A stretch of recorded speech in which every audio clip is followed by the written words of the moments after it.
Brian. We'll take first question. Jeff in the middle, 2. Hey, Jeff. Hey, Steve. Jeff Zilgate, USA Today. Maybe not specific to this series, but overall, teams have always tried to create mismatches. I wonder when you noticed it sort of evolve into hunting matchups as opposed to finding a mismatch, and what the differences are in today's NBA. Yeah, it feels like it wasn't this way when I first started coaching 8 years ago. I think maybe over the last 5 or 6 years, it's gotten more and more popular as we've had more and more three-point shooting, more 5-out lineups because the floor is so open, and then all the switching. It's hard to attack switches, and I think that's the reason for the hunting over the last few years. I'm glad they didn't have it like 25 years ago. That wouldn't have gone well for me. Dan over here on the side. Hey, Steve. Hey, Dan. You were able to play against Boston as a player in the playoffs, and this will be your first chance coaching against them in the finals. I'm curious, as a kid from the Palisades who grew up watching Showtime Lakers, how does this kind of sit with you personally, the chance to face the Celtics in the NBA Finals? Yeah, I mean, I grew up watching Magic and Bird go at it in the 80s. I was sitting literally in the last row of the Forum when Kevin McHale took out Kurt Rambis and changed the series. I think that was 84, if I'm not mistaken.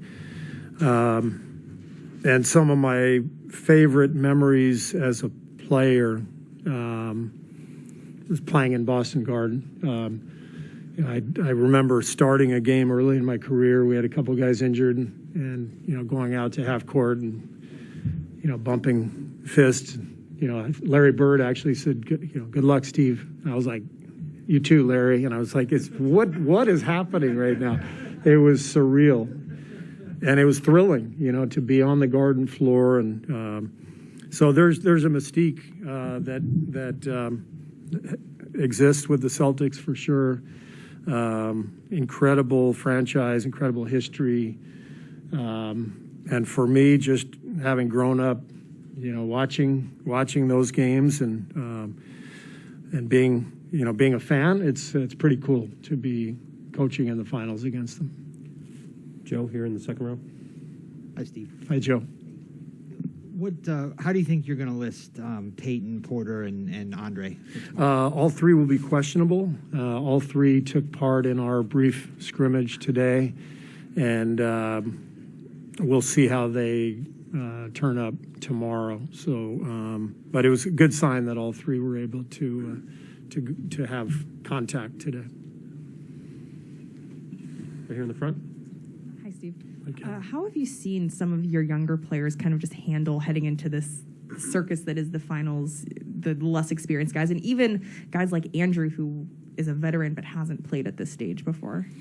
Well, today's really the first day that it feels like a circus. The last couple of days have been business as usual, just normal practice times and film sessions. And so we've talked to the group about how different it feels. Our veteran players have addressed the group about the difference in the finals compared to earlier playoff rounds, just in terms of the atmosphere and the vibe. So all you can do is try to prepare for it and try to focus on the game. But there's a lot of fanfare for sure, and so hopefully our young guys will adapt quickly.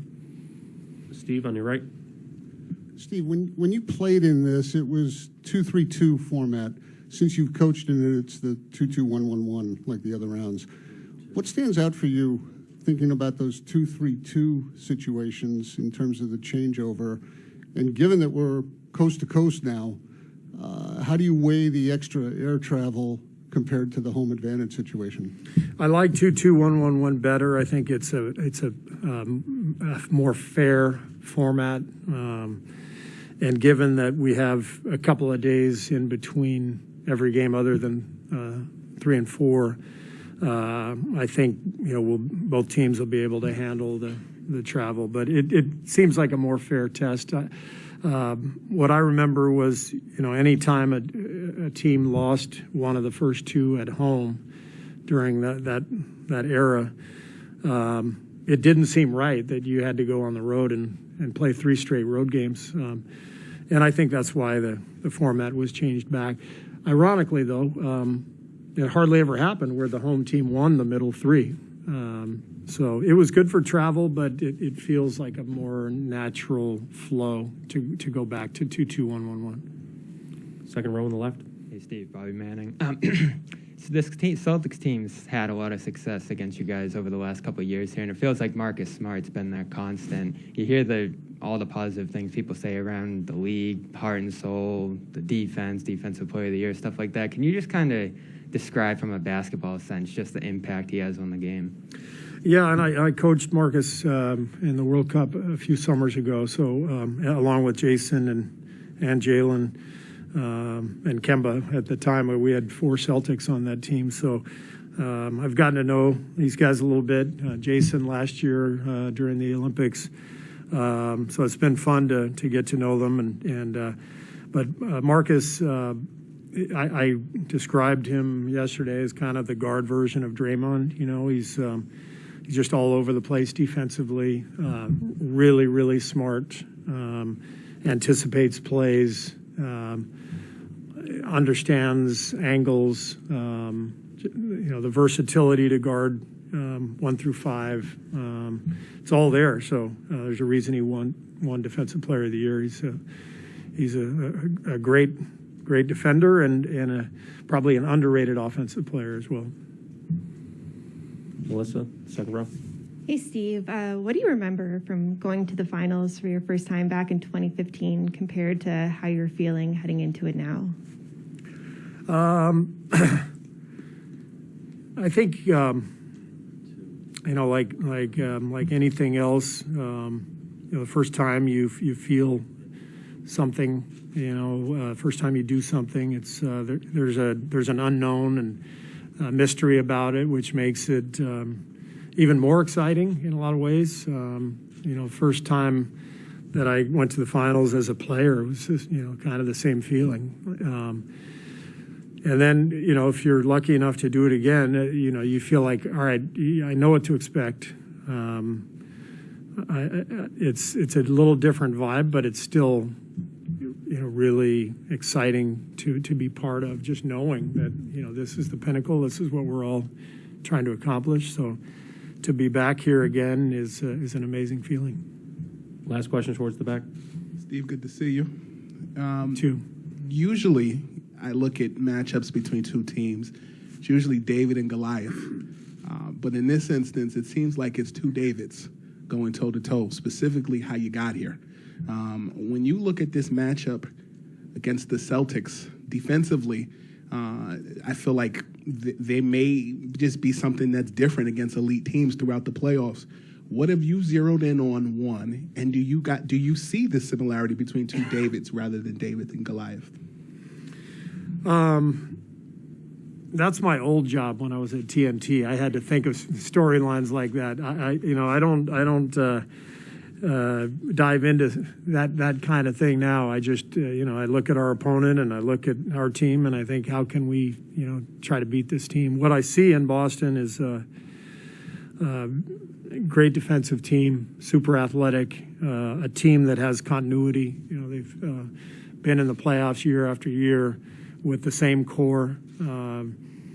So it's a team that has worked its way to this point in a very natural, organic way. Traditionally, this is how it's supposed to work in the NBA. If you look at, over the years, you grow a team through the draft, you take your lumps in the playoffs, you climb up, and then you get to the finals. And our team was built somewhat the same way. A couple trips to the playoffs and with some young guys and gain more and more experience and break through. So I think it's what I like is it's 2 teams that were mostly built with patience and through the draft and player development, and continuity. And I think that's good for the sport. So, hopefully everybody stays healthy or gets healthy, and we have a hell of a series. Thanks, Coach. Thanks.